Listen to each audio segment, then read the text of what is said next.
ਦੋਸਤੋ ਪੰਜਾਬੀ ਟ੍ਰਿਬਿਊਨ ਦੇ ਰੋਜ਼ਾਨਾ ਪ੍ਰੋਗਰਾਮ ਵੇਲੇ ਦੀ ਗੱਲ ਵਿੱਚ ਤੁਹਾਡਾ ਸਵਾਗਤ ਹੈ। ਮੈਂ ਆਤਿਸ਼ ਗੁਪਤਾ ਤੁਹਾਡੇ ਸਾਹਮਣੇ ਹਾਜ਼ਰ ਹਾਂ ਤੇ ਅੱਜ ਅਸੀਂ ਗੱਲ ਕਰਾਂਗੇ ਪ੍ਰਵਾਸ ਦੇ ਮਸਲੇ ਬਾਰੇ। ਜਿਵੇਂ ਕਿ ਦੋਸਤੋ ਆਪਾਂ ਅਕਸਰ ਗੱਲ ਕਰਦੇ ਹਾਂ ਵੀ ਕਿਆ ਪੰਜਾਬ ਹੀ ਨਹੀਂ ਭਾਰਤ ਦੇਸ਼ ਦੇ ਵਿੱਚ ਬੇਰੁਜ਼ਗਾਰੀ, ਮਹਿੰਗਾਈ, ਜੋ ਬੁਨਿਆਦੀ ਸਹੂਲਤ ਹੈ ਇਹ ਮੁੱਖ ਸਮੱਸਿਆ ਬਣਦੀ ਜਾ ਰਹੀ ਹੈ, ਚਿੰਤਾ ਦਾ ਵਿਸ਼ਾ ਬਣਦੀ ਜਾ ਰਹੀ ਹੈ। ਪਰ ਇਸ ਦੇ ਨਾਲ ਹੀ ਗੱਲ ਕਰੀਏ ਤਾਂ ਸਾਡੇ ਦੇਸ਼ ਦੇ ਵਿੱਚੋਂ ਲਗਾਤਾਰ ਲੋਕਾਂ ਦਾ ਵਿਦੇਸ਼ਾਂ ਵੱਲ ਪ੍ਰਵਾਸ ਕਰਨਾ, ਇਹ ਵੀ ਇੱਕ ਵੱਡਾ ਮਸਲਾ ਜਿਹੜਾ ਬਣ ਗਿਆ ਹੈ। ਵੱਡੀ ਗਿਣਤੀ 'ਚ ਲੋਕ ਵਿਦੇਸ਼ਾਂ ਵੱਲ ਜਿਹੜਾ ਪ੍ਰਵਾਸ ਕਰ ਰਹੇ ਨੇ, ਕੂਚ ਕਰ ਰਹੇ ਨੇ। ਪਹਿਲਾਂ ਤਾਂ ਅਕਸਰ ਅਸੀਂ ਦੇਖਦੇ ਹੁੰਦੇ ਸੀ ਸਾਡੇ ਨੌਜਵਾਨੀ ਪੜ੍ਹਾਈ ਕਰਨ ਲਈ ਜਿਹੜਾ ਹੈਗਾ ਵਿਦੇਸ਼ਾਂ ਵਿੱਚ ਜਾਂਦੀ ਸੀ, ਪੜ੍ਹਾਈ ਕਰਕੇ ਵਾਪਸ ਆ ਜਾਂਦੀ ਸੀ। ਪਰ ਜੇ ਅੱਜ ਦੇ ਮੌਜੂਦਾ ਹਾਲਾਤਾਂ 'ਤੇ ਨਜ਼ਰ ਮਾਰੀਏ ਤਾਂ ਪਿਛਲੇ 4-5 ਸਾਲਾਂ ਤੋਂ ਇੱਕ ਅਜਿਹਾ ਰੁਝਾਨ ਜਿਹੜਾ ਹੈਗਾ ਦੇਸ਼ ਭਰ ਦੇ ਵਿੱਚ ਦੇਖਣ ਨੂੰ ਮਿਲਿਆ, ਜਿੱਥੇ ਲੋਕ ਵਿਦੇਸ਼ਾਂ ਵੱਲ ਜਾ ਤਾਂ ਰਹੇ ਨੇ ਪਰ ਉਹ ਵਾਪਸ ਆਉਣ ਦਾ ਨਾਮ ਨਹੀਂ ਲੈ ਰਹੇ। ਇਹ ਚਾਹੇ ਗੱਲ ਪੰਜਾਬ ਦੀ ਕਰੀਏ, ਹਰਿਆਣੇ ਦੀ ਕਰੀਏ ਜਾਂ ਭਾਰਤ ਦੇਸ਼ ਪੂਰੇ ਦੀ ਕਰੀਏ, ਇਹ ਹਾਲਾਤ ਪੂਰੇ ਦੇਸ਼ 'ਚ ਇੱਕੋ ਬਰਾਬਰ ਨੇ। ਭਾਵੇਂ ਪੰਜਾਬ ਜਿਹੜਾ ਹੈਗਾ ਦੇਸ਼ ਭਰ ਦੇ ਵਿੱਚ ਮੋਹਰੀ ਰਹਿ ਰਿਹਾ ਹੈ, ਕਿਉਂਕਿ ਪੰਜਾਬ ਤੋਂ ਵੱਡੀ ਗਿਣਤੀ 'ਚ ਲੋਕ ਜਹਾਜ਼ ਚੜ੍ਹ ਕੇ ਜਿਹੜਾ ਹੈਗਾ ਵਿਦੇਸ਼ਾਂ ਵੱਲ ਜਾ ਰਹੇ ਨੇ। ਚਾਹੇ ਉਹ ਕੈਨੇਡਾ ਹੋਵੇ, ਆਸਟ੍ਰੇਲੀਆ ਹੋਵੇ, ਅਮਰੀਕਾ ਹੋਵੇ, ਇੰਗਲੈਂਡ ਹੋਵੇ ਜਾਂ ਹੋਰ ਜਿੰਨੇ ਵੀ ਛੋਟੇ ਮੋਟੇ ਦੇਸ਼ ਹੋਣ, ਚਾਹੇ ਯੂਕਰੇਨ ਹੋਣ, ਹੋਰ ਜਿੰਨੇ ਵੀ ਇਸ ਤਰ੍ਹਾਂ ਦੇ ਦੇਸ਼ ਨੇ, ਇਹਨਾਂ ਵਾਲੇ ਪਾਸੇ ਕੂਚ ਕਰ ਰਹੇ ਨੇ। ਲਗਾਤਾਰ ਜਿਹੜਾ ਹੈਗਾ ਸਾਡੇ ਲੋਕ ਵਿਦੇਸ਼ਾਂ ਵੱਲ ਜਾ ਰਹੇ ਨੇ। ਦੋਸਤੋ ਗੱਲ ਕਰੀਏ ਤਾਂ ਇੱਕ ਆਂਕੜਾ ਜਿਹੜਾ ਨਿਕਲ ਕੇ ਸਾਹਮਣੇ ਆਇਆ, ਜੋ ਕਿ ਬਹੁਤ ਹੀ ਹੈਰਾਨੀਜਨਕ ਹੈ ਵੀ ਕਿ ਸਾਡੇ ਦੇਸ਼ ਦੀ ਆਬਾਦੀ 138 ਕਰੋੜ ਦੇ ਕਰੀਬ ਗਿਣੀ ਜਾਂਦੀ ਹੈ, ਵੀ ਕਿ ਭਾਰਤ ਦੇਸ਼ ਦੀ ਆਬਾਦੀ ਹੈ। ਤੇ 138 ਕਰੋੜ ਦੇ ਵਿੱਚੋਂ ਜਿਹੜਾ ਹੈਗਾ ਇਸ ਸਾਲ ਜੇ ਦੇਖੀਏ ਤਾਂ ਸਾਲ 2022 ਦੇ ਵਿੱਚ ਅਕਤੂਬਰ ਮਹੀਨੇ ਤੱਕ 10 ਮਹੀਨਿਆਂ ਦੇ ਵਿੱਚ 72 ਲੱਖ ਤੋਂ ਵੱਧ, 72.5 ਲੱਖ ਦੇ ਕਰੀਬ ਲੋਕ ਨੇ ਭਾਰਤ ਦੇਸ਼ ਤੋਂ ਉਹ ਵਿਦੇਸ਼ਾਂ ਵਿੱਚ ਚਲੇ ਗਏ ਨੇ। ਤੇ ਇਸੇ ਤਰ੍ਹਾਂ ਗੱਲ ਕਰੀਏ ਤਾਂ 2021 ਦੇ ਵਿੱਚ ਵੀ, 20 ਦੇ ਵਿੱਚ ਵੀ, ਤੇ ਉਹ ਵੀ ਆਂਕੜਾ ਜਿਹੜਾ ਹੈਗਾ ਇਸੇ ਤਰ੍ਹਾਂ ਦਾ ਵੱਡਾ ਹੈ। ਕਿਉਂਕਿ ਇਹ ਆਪਾਂ 2022 ਦੇ 10 ਮਹੀਨਿਆਂ ਦੀ ਗੱਲ ਕਰ ਰਹੇ ਹਾਂ, ਜਿੱਥੇ 72 ਲੱਖ ਤੋਂ ਵੱਧ ਲੋਕ ਬਾਹਰ ਗਏ ਨੇ। ਪਰ 2019 ਦੀ ਗੱਲ ਕਰੀਏ ਤਾਂ 2019 ਦੀ ਗਿਣਤੀ ਜਿਹੜੀ ਉਹ 99 ਲੱਖ ਸੀਗੀ। ਤੇ ਕਰੋਨਾ ਮਹਾਮਾਰੀ ਕਰਕੇ 20 ਤੇ 21 'ਚ ਥੋੜ੍ਹੀ ਜਿਹੀ ਇਸ ਗਿਣਤੀ 'ਚ ਘਾਟ ਦੇਖਣ ਨੂੰ ਮਿਲੀ ਹੈ, ਪਰ ਇਹ ਘਾਟ ਘਟਦੀ ਨਹੀਂ ਜਾ ਰਹੀ, ਲਗਾਤਾਰ ਵੱਧ ਰਹੀ ਹੈ। ਕਿ ਕਿਵੇਂ 2019 'ਚ ਕਰੋਨਾ ਮਹਾਮਾਰੀ ਤੋਂ ਪਹਿਲਾਂ ਇੱਕ ਸਾਲ 'ਚ 99 ਲੱਖ ਲੋਕ ਵਿਦੇਸ਼ਾਂ 'ਚ ਕੂਚ ਕਰਦੇ ਨੇ, ਤੇ 2022 ਦੇ ਕਰੋਨਾ ਮਹਾਮਾਰੀ ਤੋਂ ਬਾਅਦ 10 ਮਹੀਨਿਆਂ ਦੇ ਵਿੱਚ ਹੀ ਗਿਣਤੀ ਜਿਹੜੀ ਹੈਗੀ ਹੈ 72 ਲੱਖ ਤੋਂ ਵੱਧ ਟੱਪ ਚੁੱਕੀ ਹੈ। ਤੇ ਹਲੇ ਵੀ 2 ਮਹੀਨਿਆਂ ਦਾ ਸਮਾਂ ਬਾਕੀ ਹੈ, ਵੀ ਕਿ ਗਿਣਤੀ ਘਟਣ ਵਾਲੀ ਨਹੀਂ ਹੈ, 99 ਲੱਖ ਤੋਂ ਪਾਰ ਹੀ ਜਿਹੜੀ ਹੈਗੀ ਜਾਵੇਗੀ, ਜੋ ਕਿ ਇੱਕ ਵੱਡਾ ਚਿੰਤਾ ਦਾ ਵਿਸ਼ਾ ਹੈ। ਤੇ ਇਸ ਦੇ ਨਾਲ ਹੀ ਗੱਲ ਕਰੀਏ ਤਾਂ ਪੰਜਾਬ ਦੇ ਨਹੀਂ ਪੂਰੇ ਦੇਸ਼ ਦੇ ਜਿਹੜਾ ਹੈਗਾ ਵੱਡੀ ਗਿਣਤੀ 'ਚ ਲੋਕ ਭਾਰਤੀ ਨਾਗਰਿਕਤਾ ਛੱਡ ਕੇ ਵਿਦੇਸ਼ਾਂ ਦੇ ਵਿੱਚ ਨਾਗਰਿਕਤਾ ਹਾਸਲ ਕਰ ਰਹੇ ਨੇ, ਉੱਥੇ ਦੀ ਸਿਟੀਜ਼ਨਸ਼ਿਪ ਲੈ ਰਹੇ ਨੇ। ਤੇ ਇਹ ਵੀ ਆਂਕੜੇ ਦੇ ਵਿੱਚ ਇੱਕ ਚੀਜ਼ ਨਿਕਲ ਕੇ ਆਈ ਹੈ ਵੀ ਕਿ ਇਸ ਸਾਲ ਪਹਿਲੇ 10 ਮਹੀਨਿਆਂ 'ਚ ਜਿੱਥੇ 72 ਲੱਖ ਲੋਕ ਭਾਰਤ ਦੇਸ਼ ਤੋਂ ਬਾਹਰ ਗਏ ਨੇ, ਉੱਥੇ ਹੀ ਸਾਡੇ 1.8 ਲੱਖ ਵਿਅਕਤੀਆਂ ਵੱਲੋਂ ਭਾਰਤੀ ਨਾਗਰਿਕਤਾ ਛੱਡ ਕੇ ਜਿਹੜੀ ਹੈਗੀ ਹੈ ਵਿਦੇਸ਼ਾਂ ਦੀ ਨਾਗਰਿਕਤਾ ਲਿੱਤੀ ਹੈ। ਤੇ ਇਹ ਵੀ ਬਹੁਤ ਵੱਡਾ ਜਿਹੜਾ ਹੈਗਾ ਚਿੰਤਾ ਦਾ ਵਿਸ਼ਾ। ਤੇ ਇਹੀ ਗੱਲ ਕਰੀਏ ਤਾਂ 2020-21 ਦੀ, ਤਾਂ ਉੱਥੇ ਜਿਹੜਾ ਹੈਗਾ 1.6 ਲੱਖ ਲੋਕਾਂ ਵੱਲੋਂ ਜਿਹੜਾ ਹੈਗਾ ਭਾਰਤੀ ਨਾਗਰਿਕਤਾ ਨੂੰ ਛੱਡ ਕੇ ਜਿਹੜਾ ਹੈਗਾ ਹੋਰਨਾਂ ਦੇਸ਼ਾਂ ਦੇ ਨਾਗਰਿਕ ਬਣ ਗਏ ਨੇ। ਜੇ ਦੇਖੀਏ ਤਾਂ 2021 ਦੇ ਆਂਕੜੇ 'ਚ ਇਹ ਵੀ ਚੀਜ਼ ਨਿਕਲ ਕੇ ਸਾਹਮਣੇ ਆਈ ਹੈ ਵੀ ਕਿ ਸਾਡੇ ਦੇਸ਼ 'ਚੋਂ ਜਿਹੜੇ 1.6 ਲੱਖ ਭਾਰਤੀ ਨੇ ਹੋਰਨਾਂ ਦੇਸ਼ਾਂ ਦੀ ਨਾਗਰਿਕਤਾ ਹਾਸਲ ਕੀਤੀ ਹੈ। ਉਹਨਾਂ ਵਿੱਚ ਸਭ ਤੋਂ ਵੱਧ ਨਾਗਰਿਕਤਾ ਅਮਰੀਕਾ ਦੇ ਵਿੱਚ ਜਿਹੜਾ ਹੈਗਾ ਭਾਰਤੀਆਂ ਨੇ ਹਾਸਲ ਕੀਤੀ ਹੈ, ਜੋ ਕਿ ਆਂਕੜੇ ਦੱਸਦੇ ਨੇ ਵੀ ਕਿ ਅਮਰੀਕਾ ਦੇ ਵਿੱਚ 78 ਲੱਖ 284 ਭਾਰਤੀਆਂ ਨੂੰ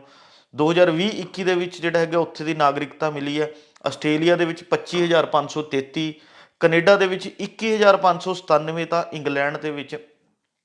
14,673 ਲੋਕਾਂ ਨੇ ਉੱਥੇ ਦੀ ਨਾਗਰਿਕਤਾ ਹਾਸਲ ਕੀਤੀ ਹੈ। ਇਸੇ ਤਰ੍ਹਾਂ ਗੱਲ ਕਰੀਏ ਤਾਂ ਇਟਲੀ ਵੀ ਪਿੱਛੇ ਨਹੀਂ ਰਹਿ ਰਿਹਾ। ਇਟਲੀ ਦੇ ਵਿੱਚ ਵੀ 5986, ਲਗਭਗ 6,000 ਦੇ ਕਰੀਬ ਲੋਕਾਂ ਵੱਲੋਂ ਜਿਹੜਾ ਹੈਗਾ ਉੱਥੇ ਦੀ ਨਾਗਰਿਕਤਾ ਹਾਸਲ ਕੀਤੀ ਗਈ ਹੈ। ਇਸ ਤੋਂ ਇਲਾਵਾ ਕੁਝ ਲੋਕਾਂ ਨੇ ਨਿਊਜ਼ੀਲੈਂਡ, ਸਿੰਗਾਪੁਰ ਤੇ ਹੋਰਨਾਂ ਦੇਸ਼ਾਂ ਦੀ ਜਿਹੜੀ ਹੈਗੀ ਹੈ ਨਾਗਰਿਕਤਾ ਉੱਥੇ ਹਾਸਲ ਕੀਤੀ ਹੈ। ਦੋਸਤੋ ਜਿਵੇਂ ਕਿ ਅਸੀਂ ਤੁਹਾਡੇ ਅੱਗੇ ਆਂਕੜੇ ਪੇਸ਼ ਕੀਤੇ ਨੇ, ਇਹ ਬਹੁਤ ਹੀ ਚਿੰਤਾ ਦਾ ਵਿਸ਼ਾ ਬਣੇ ਹੋਏ ਨੇ। ਤੇ ਇਹ ਆਂਕੜੇ ਭਾਰਤ ਦੇਸ਼ ਦੇ ਸੀ, ਪਰ ਇਹਨਾਂ ਆਂਕੜਿਆਂ ਤੋਂ ਪੰਜਾਬ ਵੀ ਕੋਈ ਬਚਿਆ ਹੋਇਆ ਨਹੀਂ ਹੈ। ਪੰਜਾਬ ਦੇ ਵੀ ਵੱਡੀ ਗਿਣਤੀ 'ਚ ਨੌਜਵਾਨ ਜਿਹੜੇ ਨੇ ਨਿੱਤ ਵੱਡੀ ਵੱਡੀ ਗਿਣਤੀ 'ਚ ਜਹਾਜ਼ ਚੜ੍ਹ ਕੇ ਜਿਹੜਾ ਹੈਗਾ ਉਹ ਵਿਦੇਸ਼ਾਂ ਵਿੱਚ ਜਾ ਰਹੇ ਨੇ, ਚਾਹੇ ਉਹ ਪੜ੍ਹਾਈ ਕਰਨ ਦੇ ਬਹਾਨੇ ਜਾ ਰਹੇ ਹੋਣ, ਚਾਹੇ ਉੱਥੇ ਰੁਜ਼ਗਾਰ ਹਾਸਲ ਕਰਨ ਲਈ ਜਾ ਰਹੇ ਹੋਣ, ਚਾਹੇ ਕਿਸੇ ਦੇ ਮਾਪੇ ਜਾਂ ਹੋਰ ਪੀਆਰ ਲੈ ਕੇ ਉੱਥੇ ਪਰਮਾਨੈਂਟ ਹੀ ਜਿਹੜਾ ਹੈਗਾ ਉੱਥੇ ਸ਼ਿਫਟ ਹੋਣ ਦੀ ਤਿਆਰੀਆਂ ਕਰ ਰਹੇ ਹੋ। ਇਸ ਤਰ੍ਹਾਂ ਹੀ ਸਾਨੂੰ ਅਕਸਰ ਜਿਹੜੀਆਂ ਚੀਜ਼ਾਂ ਏਅਰਪੋਰਟ ਤੋਂ ਪਤਾ ਲੱਗਦੀਆਂ, ਏਅਰਪੋਰਟ 'ਤੇ ਖੜ੍ਹ ਕੇ ਦਿਖਦੀ ਹੈ ਕਿ ਕਿਸ ਤਰ੍ਹਾਂ ਉੱਥੇ ਤੋਂ ਜਹਾਜ਼ ਆ ਤਾਂ ਬਹੁਤ ਘੱਟ ਗਿਣਤੀ 'ਚ ਰਹੇ ਹੁੰਦੇ ਆ, ਪਰ ਹਰ ਘੰਟੇ ਜਿਹੜਾ ਹੈਗਾ ਕੋਈ ਨਾ ਕੋਈ ਜਹਾਜ਼ ਕੈਨੇਡਾ, ਆਸਟ੍ਰੇਲੀਆ, ਅਮਰੀਕਾ, ਇੰਗਲੈਂਡ ਵਰਗੇ ਦੇਸ਼ਾਂ ਵੱਲ ਜਾ ਰਿਹਾ ਹੁੰਦਾ ਅਤੇ ਉਹ ਜਿਹੜੇ ਨੇ ਜਹਾਜ਼ ਵੀ ਪੂਰੇ ਭਰੇ ਹੁੰਦੇ ਨੇ ਅਤੇ ਇੱਕ ਤੋਂ ਬਾਅਦ ਇੱਕ ਜਹਾਜ਼ ਜਿਹੜਾ ਉੱਥੇ ਲਾਈਨਾਂ ਵੀ ਲੱਗੀਆਂ ਦਿਖਦੀਆਂ ਨੇ। ਕਿਸ ਤਰ੍ਹਾਂ ਵੱਡੀ ਗਿਣਤੀ 'ਚ ਲੋਕ ਜਿਹੜਾ ਭਾਰਤ ਦੇਸ਼ ਛੱਡ ਕੇ ਵਿਦੇਸ਼ਾਂ ਵੱਲ ਜਾ ਰਹੇ ਨੇ। ਦੋਸਤੋ, ਇਹ ਵਿਦੇਸ਼ਾਂ ਵੱਲ ਜਾਣ ਨਾਲ ਜਿੱਥੇ ਭਾਰਤ ਦੇ ਲੋਕਾਂ ਦੇ ਕਿਵੇਂ ਵੀ ਕਿ ਕਿਸ ਤਰ੍ਹਾਂ ਦੀ ਦਿੱਕਤਾਂ, ਕਿਸ ਤਰ੍ਹਾਂ ਦੀ ਸਮੱਸਿਆਵਾਂ ਹੈ ਜਿਹੜੀਆਂ ਉਹਨਾਂ ਨੂੰ ਭਾਰਤ ਦੇਸ਼ ਛੱਡ ਕੇ ਵਿਦੇਸ਼ਾਂ 'ਚ ਜਾਣਾ ਪੈ ਰਿਹਾ, ਤਾਂ ਉੱਥੇ ਹੀ ਗੱਲ ਕਰੀਏ ਤਾਂ ਸਾਡੇ ਦੇਸ਼ ਦੀ ਆਰਥਿਕਤਾ 'ਤੇ ਵੀ ਇਸ ਦਾ ਵੱਡਾ ਅਸਰ ਪੈ ਰਿਹਾ, ਕਿਉਂਕਿ ਜੇ ਦੇਖੀਏ ਤਾਂ ਹਰ ਸਾਲ ਲਗਭਗ 30,000 ਕਰੋੜ ਰੁਪਇਆ ਸਾਡਾ ਇਸ ਤਰ੍ਹਾਂ ਜਿਹੜਾ ਹੈਗਾ ਸਾਡੇ ਭਾਰਤੀਆਂ ਦੇ ਬਾਹਰ ਵਿਦੇਸ਼ਾਂ 'ਚ ਜਾਣ ਨਾਲ ਜਿਹੜਾ ਹੈਗਾ ਵਿਦੇਸ਼ਾਂ 'ਚ ਜਾ ਰਿਹਾ, ਕਿਉਂਕਿ ਸਾਡਾ ਸਰਮਾਇਆ ਵੀ ਵਿਦੇਸ਼ਾਂ ਵੱਲ ਜਾ ਰਿਹਾ ਅਤੇ ਇਸ ਨਾਲ ਸਾਡੀ ਆਰਥਿਕਤਾ ਹੋਰ ਕਮਜ਼ੋਰ ਹੁੰਦੀ ਜਾ ਰਹੀ ਹੈ, ਜੋ ਕਿ ਇੱਕ ਵੱਡਾ ਚਿੰਤਾ ਦਾ ਵਿਸ਼ਾ। ਕਿਉਂ ਵੀ ਕਿ ਜੋ ਅੱਜ ਦੇਸ਼ ਦੇ ਹਾਲਾਤ ਨੇ, ਜੋ ਸਾਡੇ ਪੰਜਾਬ ਦੇ ਹਾਲਾਤ ਨੇ, ਅਸੀਂ ਅਕਸਰ ਸਾਡੇ ਆਰਥਿਕਤਾ ਨੂੰ ਲੈ ਕੇ ਵਿਚਾਰ ਕਰਦੇ ਹਾਂ। ਸਾਡੇ ਆਰਥਿਕ ਮਾਹਰ ਇਹ ਵਿਚਾਰ ਕਰਦੇ ਨੇ ਵੀ ਕਿ ਦੇਸ਼ 'ਚ ਕਿਵੇਂ ਮਹਿੰਗਾਈ ਵੱਧ ਰਹੀ ਹੈ, ਜਿਹੜਾ ਹੈਗਾ ਆਰਥਿਕਤਾ ਸਾਡੀ ਕਮਜ਼ੋਰ ਹੁੰਦੀ ਜਾ ਰਹੀ ਹੈ। ਪਰ ਗੱਲ ਕਰੀਏ ਤਾਂ ਇਹ ਵੀ ਇੱਕ ਵੱਡਾ ਕਾਰਨ ਰਹਿ ਰਿਹਾ ਵੀ ਕਿ ਸਾਡੇ ਜਿਹੜੇ ਵੱਡੀ ਗਿਣਤੀ 'ਚ ਲੋਕ ਨੇ ਉਹ ਵਿਦੇਸ਼ਾਂ ਵੱਲ ਜਾ ਰਹੇ ਨੇ ਅਤੇ ਉਹਨਾਂ ਦੇ ਜਾਣ ਕਰਕੇ ਜਿਹੜਾ ਹੈਗਾ ਸਾਡੀ ਆਰਥਿਕਤਾ ਕਿਤੇ ਨਾ ਕਿਤੇ ਪ੍ਰਭਾਵਿਤ ਹੋ ਰਹੀ ਹੈ, ਕਿਉਂਕਿ 30,000 ਕਰੋੜ ਦਾ ਅੰਕੜਾ ਕੋਈ ਛੋਟਾ ਨਹੀਂ ਹੁੰਦਾ। ਹਰ ਸਾਲ 30,000 ਕਰੋੜ ਜੇਕਰ ਬਾਹਰ ਜਾ ਰਹੇ ਨੇ ਤਾਂ ਬਹੁਤ ਹੀ ਚਿੰਤਾ ਵਾਲੀ ਚੀਜ਼ ਹੈ, ਬਹੁਤ ਹੀ ਵਿਚਾਰਨ ਵਾਲੀ ਚੀਜ਼ ਹੈ। ਪਰ ਦੋਸਤੋ, ਇਸ ਦੇ ਪਿੱਛੇ ਇੱਕ ਚੀਜ਼ ਸਪਸ਼ਟ ਤੌਰ 'ਤੇ ਦੇਖਣ ਨੂੰ ਮਿਲਦੀ ਹੈ, ਜੋ ਕਿ ਵੱਡਾ ਵਿਚਾਰਨਯੋਗ ਵਿਸ਼ਾ ਵੀ ਹੈ ਵੀ ਕਿ ਆਖਿਰਕਾਰ ਸਾਡੇ ਲੋਕ, ਸਾਡੇ ਨੌਜਵਾਨ, ਸਾਡੇ ਪੰਜਾਬੀ ਭਰਾ ਵਿਦੇਸ਼ਾਂ ਵੱਲ ਜਾ ਕਿਉਂ ਰਹੇ ਨੇ। ਇਹ ਇੱਕ ਵੱਡਾ ਚਿੰਤਾ ਦਾ ਅਤੇ ਵਿਚਾਰਯੋਗ ਵਿਸ਼ਾ, ਚਾਹੇ ਭਾਵੇਂ ਸਾਡੀਆਂ ਸਰਕਾਰਾਂ ਇਸ ਬਾਰੇ ਦਾਅਵੇ ਤਾਂ ਬਹੁਤ ਕਰਦੀਆਂ ਨੇ ਵੀ ਕਿ ਅਸੀਂ ਇਸ ਬਾਰੇ ਵਿਚਾਰ ਕਰ ਰਹੇ ਹਾਂ, ਇਸ ਬਾਰੇ ਸੋਚ ਰਹੇ ਹਾਂ, ਪਰ ਦੇਖਿਆ ਜਾਵੇ ਉਸ 'ਤੇ ਕੋਈ ਅਸਲ ਨਤੀਜੇ ਸਾਹਮਣੇ ਨਹੀਂ ਨਿਕਲ ਪਾ ਰਹੇ, ਬਲਕਿ ਉਸਦੇ ਉਲਟ ਜਿਹੜਾ ਹੈਗਾ ਲੋਕ ਵਿਦੇਸ਼ਾਂ 'ਚ ਜਾ ਰਹੇ ਨੇ। ਜੇ ਮੁੱਖ ਤੌਰ 'ਤੇ ਗੱਲ ਕਰੀਏ ਤਾਂ ਵਿਦੇਸ਼ਾਂ ਦੇ ਵਿੱਚ ਨੌਜਵਾਨਾਂ ਦੇ ਜਾਣ ਦਾ ਇੱਕ ਮੁੱਖ ਤੌਰ 'ਤੇ ਕਾਰਨ ਸਾਡੇ ਪੰਜਾਬ 'ਚ ਜੋ ਸਮਝਿਆ ਜਾ ਰਿਹਾ, ਜੋ ਦੇਖਣ 'ਚ ਮਿਲ ਰਿਹਾ ਵੀ ਕਿ ਨੌਜਵਾਨਾਂ ਨੂੰ ਮਾਪੇ ਸੋਚਦੇ ਆ ਵੀ ਕਿ ਜੇਕਰ ਪੰਜਾਬ 'ਚ ਜਿਸ ਤਰ੍ਹਾਂ ਨਸ਼ਿਆਂ ਦਾ ਪਸਾਰ ਵੱਧ ਰਿਹਾ, ਅਪਰਾਧਾਂ ਦੀ ਗਿਣਤੀ ਵੱਧ ਰਹੀ ਹੈ,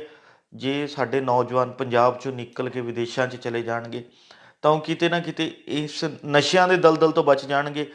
ਇਸ ਜਿਹੜਾ ਅਪਰਾਧਾਂ ਦੀ ਦੁਨੀਆ ਦੇ ਵਿੱਚ ਫਸਣ ਦੀ ਥਾਂ 'ਤੇ ਉਹ ਕਿਤੇ ਨਾ ਕਿਤੇ ਇੱਕ ਸੁਰੱਖਿਅਤ ਜੀਵਨ ਜਿਹੜਾ ਹੈਗਾ ਮਹਿਸੂਸ ਕਰਨਗੇ। ਉਸ ਦੇ ਨਾਲ ਹੀ ਗੱਲ ਕਰੀਏ ਤਾਂ ਰੁਜ਼ਗਾਰ ਸਾਡੇ ਦੇਸ਼ 'ਚ ਇੱਕ ਵੱਡੀ ਸਮੱਸਿਆ ਬਣਿਆ ਹੋਇਆ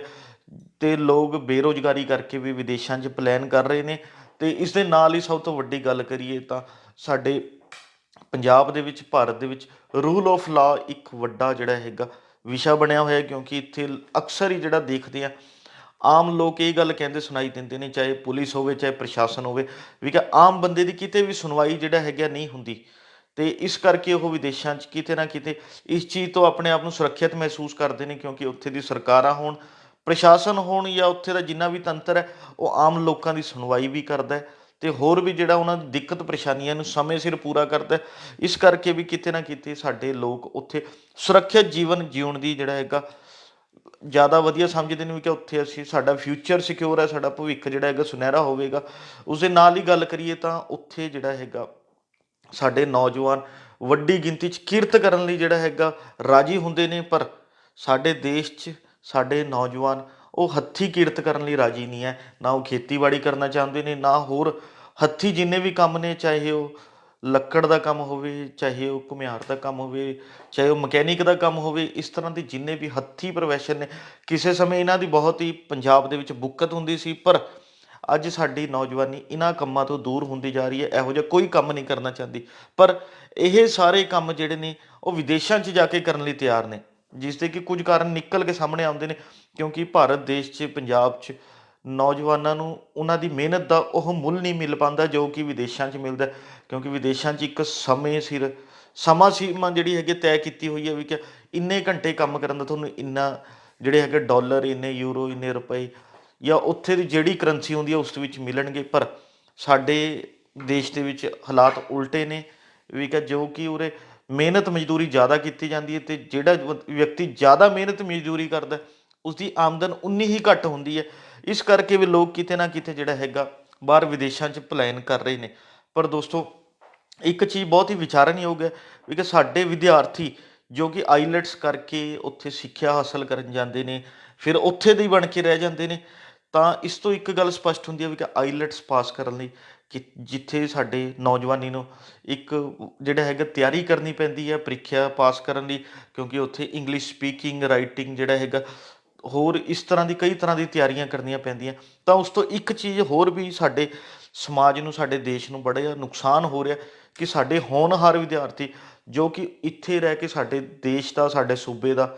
ਨਾਮ ਰੋਸ਼ਨ ਕਰ ਸਕਦੇ ਨੇ ਦੁਨੀਆ ਭਰ ਦੇ ਵਿੱਚ, ਉਹ ਹੋਣਹਾਰ ਵਿਦਿਆਰਥੀ ਜਿਹੜੇ ਨੇ ਉਹ ਵੀ ਵਿਦੇਸ਼ਾਂ 'ਚ ਜਾ ਰਹੇ ਨੇ। ਅਤੇ ਇਸ ਤਰ੍ਹਾਂ ਕਿਤੇ ਨਾ ਕਿਤੇ ਸਾਡੇ ਜਿਹੜੇ ਨੌਜਵਾਨ ਹੁਨਰਮੰਦ ਨੇ, ਜੋ ਕਿ ਹੋਣਹਾਰ ਨੇ, ਪੜ੍ਹਾਈ ਲਿਖਾਈ 'ਚ ਵਧੀਆ ਨੇ, ਉਹ ਸਾਰੇ ਜਿਹੜਾ ਹੈਗਾ ਵਿਦੇਸ਼ਾਂ 'ਚ ਜਾ ਰਹੇ ਨੇ। ਅਤੇ ਇਸੇ ਤਰ੍ਹਾਂ ਜਿਹੜਾ ਹੈਗਾ ਹੋਰ ਵੀ ਕਈ ਤਰ੍ਹਾਂ ਦੀ ਸਮੱਸਿਆ ਨਿਕਲ ਕੇ ਆਉਂਦੀ ਹੈ ਵੀ ਸਾਡੀਆਂ ਸਰਕਾਰਾਂ ਨੌਜਵਾਨਾਂ ਨੂੰ ਇੱਥੇ ਰੱਖਣ ਲਈ ਜਿਹੜਾ ਹੈਗਾ ਕੋਈ ਉਸ ਤਰ੍ਹਾਂ ਦੀ ਪਲੈਨਿੰਗ ਨਹੀਂ ਕਰਦੀ, ਵਿਚਾਰਧਾਰਾ ਨਹੀਂ ਕਰਦੀ। ਕਿਉਂਕਿ ਅਕਸਰ ਅਸੀਂ ਇਹ ਵੀ ਦੇਖਦੇ ਹਾਂ ਵੀ ਕਿ ਲੋਕਾਂ ਦੇ ਵਿੱਚ ਚਰਚਾ ਦਾ ਵਿਸ਼ਾ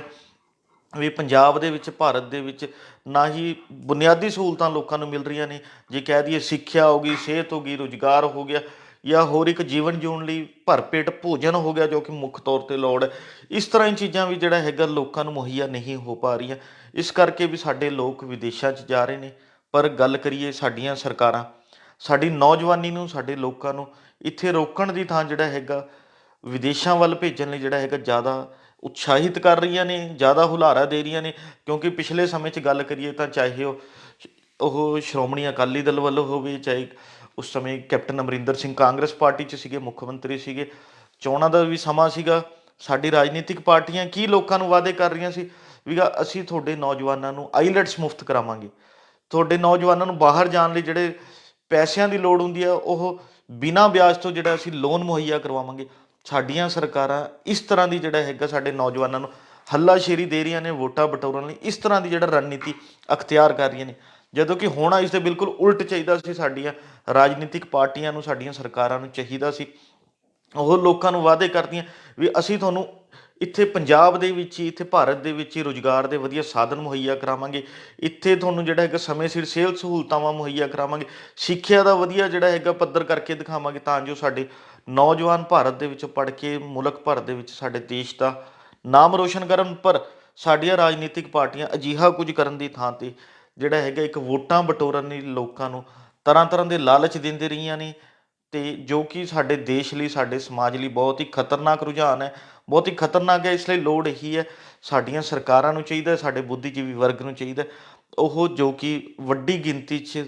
ਪੰਜਾਬ ਤੋਂ, ਭਾਰਤ ਦੇਸ਼ ਤੋਂ ਪ੍ਰਵਾਸ ਜਿਹੜਾ ਹੋ ਰਿਹਾ ਵਿਦੇਸ਼ਾਂ ਵੱਲ, ਉਸ ਬਾਰੇ ਸੋਚੇ, ਵਿਚਾਰ ਕਰੇ ਵੀ ਕਿ ਇਸ ਦੇ ਕੀ ਕਾਰਨ ਰਹਿ ਰਹੇ ਨੇ, ਇਸ ਨੂੰ ਕਿਵੇਂ ਰੋਕਿਆ ਜਾ ਸਕਦਾ। ਕਿਉਂਕਿ ਅੱਜ ਸਾਡੇ ਦੇਸ਼ ਦੀ ਆਬਾਦੀ 138 ਕਰੋੜ ਹੈ। ਜੇਕਰ ਇਸੇ ਤਰ੍ਹਾਂ ਪਲਾਇਨ ਹੁੰਦਾ ਰਿਹਾ ਵੀ ਕਿ ਹਰ ਸਾਲ ਜਿਹੜਾ ਲਗਭਗ 70, 80, 90 ਲੱਖ, ਮਤਲਬ 1 ਕਰੋੜ ਦੇ ਕਰੀਬ ਲੋਕ ਵਿਦੇਸ਼ਾਂ 'ਚ ਜਾ ਰਹੇ ਨੇ, ਲੱਖਾਂ ਦੀ ਗਿਣਤੀ 'ਚ ਲੋਕਾਂ ਨੂੰ ਸਾਡਾ ਉਹ ਭਾਰਤ ਦੀ ਨਾਗਰਿਕਤਾ ਛੱਡ ਕੇ ਹੋਰਨਾਂ ਮੁਲਕਾਂ ਦੀ ਨਾਗਰਿਕਤਾ ਹਾਸਲ ਕਰ ਰਹੇ ਨੇ। ਅਤੇ ਇਹ ਬਹੁਤ ਹੀ ਚਿੰਤਾਜਨਕ ਰੁਝਾਨ ਹੈ, ਕਿਉਂਕਿ ਇਸ ਨਾਲ ਆਉਣ ਵਾਲੇ ਦਿਨਾਂ ਦੇ ਵਿੱਚ ਸਾਡੇ ਪੰਜਾਬ ਦੇ ਲੋਕਾਂ 'ਤੇ, ਸਾਡੇ ਭਾਰਤ ਦੇ ਲੋਕਾਂ ਦੇ ਜੀਵਨ 'ਤੇ ਬਹੁਤ ਵੱਡਾ ਅਸਰ ਪਵੇਗਾ। ਇਸ ਲਈ ਸਾਡੀ ਸੂਬਾ ਸਰਕਾਰਾਂ ਨੂੰ, ਸਾਡੀ ਕੇਂਦਰ ਸਰਕਾਰ ਨੂੰ ਲੋੜ ਹੈ ਉਹ ਇਸ ਬਾਰੇ ਇੱਕ ਰਣਨੀਤੀ ਤਿਆਰ ਕਰੇ, ਇਸ ਬਾਰੇ ਬੈਠ ਕੇ ਵਿਚਾਰ ਚਰਚਾ ਕਰੇ ਵੀ ਕਿ ਆਖਿਰਕਾਰ ਜਿਹੜਾ ਵਿਦੇਸ਼ਾਂ 'ਚ ਪਲਾਇਨ ਹੋ ਰਿਹਾ, ਵਿਦੇਸ਼ਾਂ 'ਚ ਪ੍ਰਵਾਸ ਹੋ ਰਿਹਾ, ਇਸ ਨੂੰ ਕਿਵੇਂ ਰੋਕਿਆ ਜਾਵੇ। ਉਸ ਲਈ ਇੱਕ ਠੋਸ ਰਣਨੀਤੀ ਬਣਾਈ ਜਾਵੇ।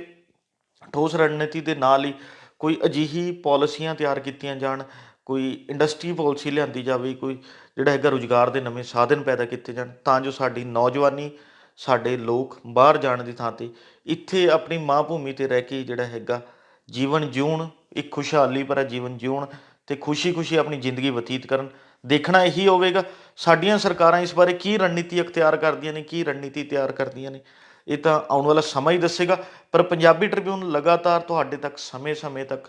ਅਜਿਹੇ ਜਨਤਕ ਸਮੱਸਿਆਵਾਂ ਨੂੰ, ਲੋਕ ਮਸਲਿਆਂ ਨੂੰ ਉਭਾਰਦਾ ਰਹੇਗਾ, ਤੁਹਾਡੇ ਸਾਹਮਣੇ ਲਿਆਂਦਾ ਰਹੇਗਾ। ਕੱਲ੍ਹ ਨੂੰ ਇਸੇ ਸਮੇਂ ਇੱਕ ਨਵੇਂ ਮੁੱਦੇ 'ਤੇ ਫਿਰ ਗੱਲ ਕਰਾਂਗੇ ਪ੍ਰੋਗਰਾਮ ਵੇਲੇ ਦੀ ਗੱਲ ਵਿੱਚ। ਧੰਨਵਾਦ।